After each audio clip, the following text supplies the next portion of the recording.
What's up guys, my name is Charles and welcome back to my cycling YouTube channel. In the last videos you guys saw I had a new bike day project, which was the SLC 2.0 from Winspace, which I have built all by myself here at home with all the tools I had in my drawer. And what I've realized is that most of these tools were really low-end, affordable tools from Amazon that I've purchased over the years. And I really thought it was a good idea for me to share all the 12 tools I've used to build my bike at home. And what I've realized is most of these tools are really low-end, budget Amazon tools which just do the job. There will be all the links in the description down below if you guys want to purchase those tools. Alright, so without further introduction, let's get started with all the tools. So the tool number one, which is a set of tools, is by far the most useful thing I've purchased, and it was absolutely worth the extra money. So I got myself a full set of Park Tool Allen keys, and there's two reasons why. First of all, the build quality of these tools is amazing. The length is perfect, it's super strong.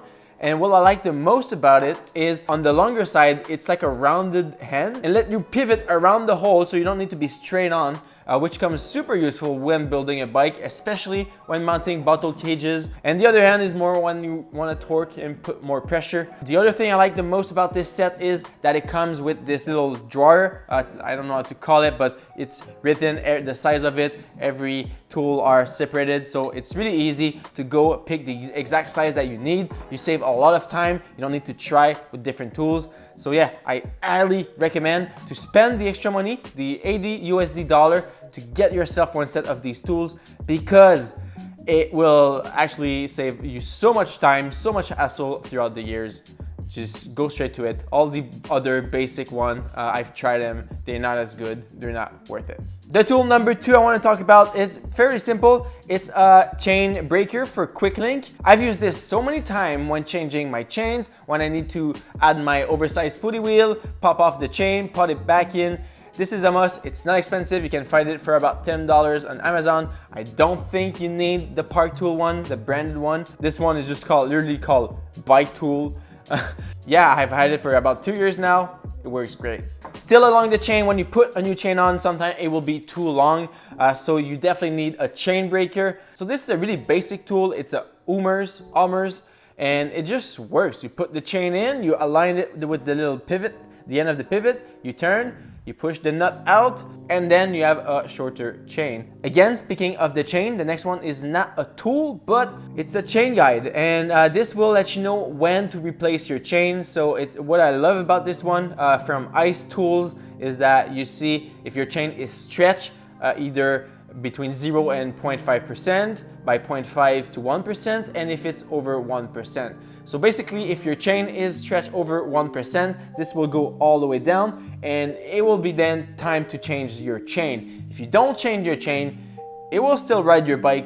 You will probably not notice it, but your cassette and your crankset will definitely notice a stretched chain. It will start to eat a little bit more onto the material, and it will eventually wear out your cassette faster and crank faster as well. Get one of these, it's about 10 bucks. It will let you know when your chain is due to replace. Highly recommend. Now, another useful tool to build my bike is a cable cutter. So this one, again, it's unbranded, 10 to 15 bucks on Amazon, and it just cut your cable housing super well. You can also cut the gearing brake cable. And what I like about this tool is that right away on it, you have this little cone, super spike cone, so you can put it into the cable and make sure that the hole is open for the cable to slide in easily. That's a must, a cable cutter.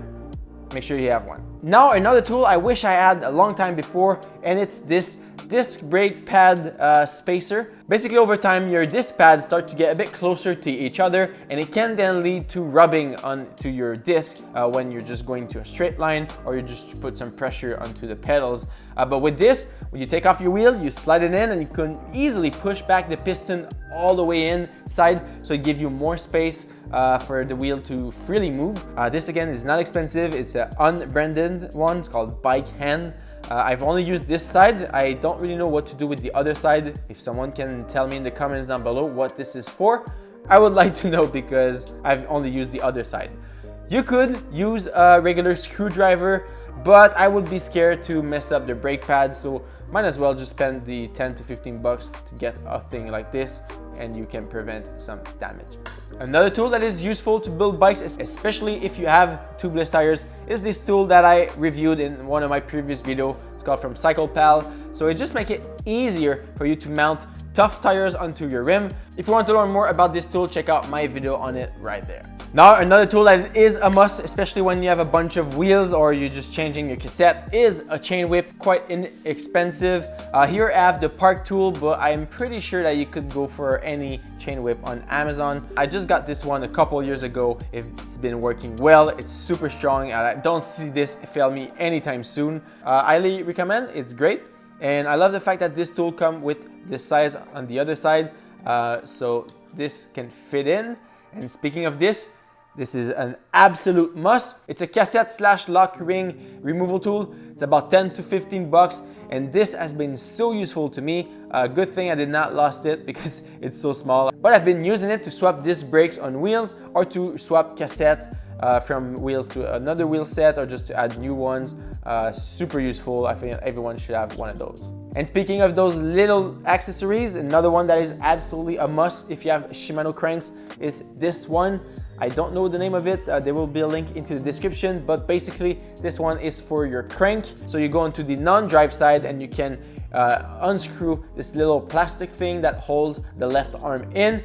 And when you screw it back, it's something that you don't want too much tension. Only tension it with your finger. So with this as a little grippy ring on top of it, and it holds the crank in properly. Another tool that I recommend that you should have, that is not really a must, you will not use it all the time, but is to have a multi-tool with Torx, only Torx. Sometimes you're going to realize that there's this one tiny Torx screw, especially if you want to put an oversized pulley wheel like the Nova onto your Shimano one. That little tiny bolt that you need to unscrew is a Torx.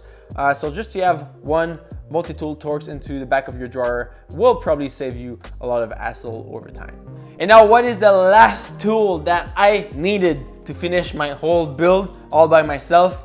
Hey guys, Editing Charles here. Sorry, I forgot two things to include into this video, and it's a bike stand. So I have here a really basic bike stand. It's about $110 on Amazon. Check it out. Just make sure you don't clamp it on your frame. I just put a towel there instead so it protects the bike. And I forgot to include a torque wrench because I do not own a torque wrench.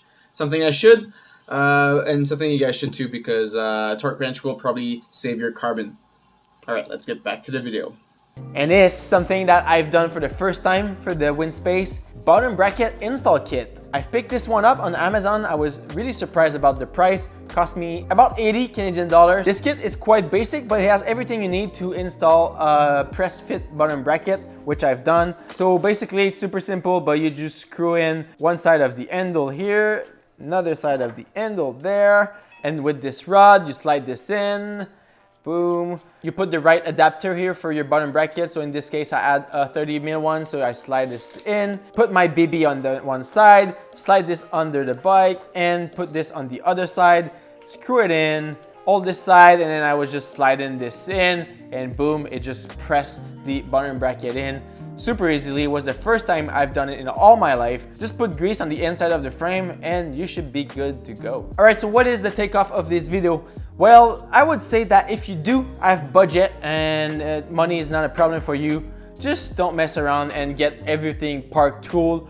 Basically, 99.9% of bike shops in the world use exclusively or mostly Park tools because they're well built, they will last you a long time, and they just work perfectly with bikes. I do plan over the following months and years to replace all my tools eventually to Park tools.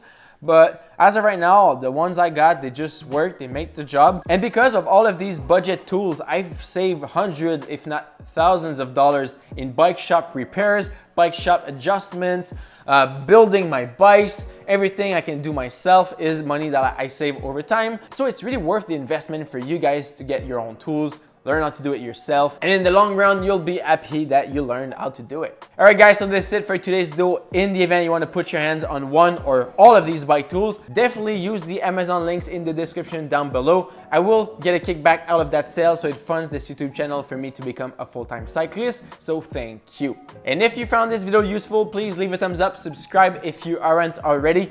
And my name is Charles, and I will see you guys on the road or into the next video. Peace! Alright guys, I was about to stop filming and I opened up my phone and Vegan Cyclist replied to my email. I don't know if you'll be able to see it, but he said, yeah man, totally. Can we talk Tuesday? Something big is happening!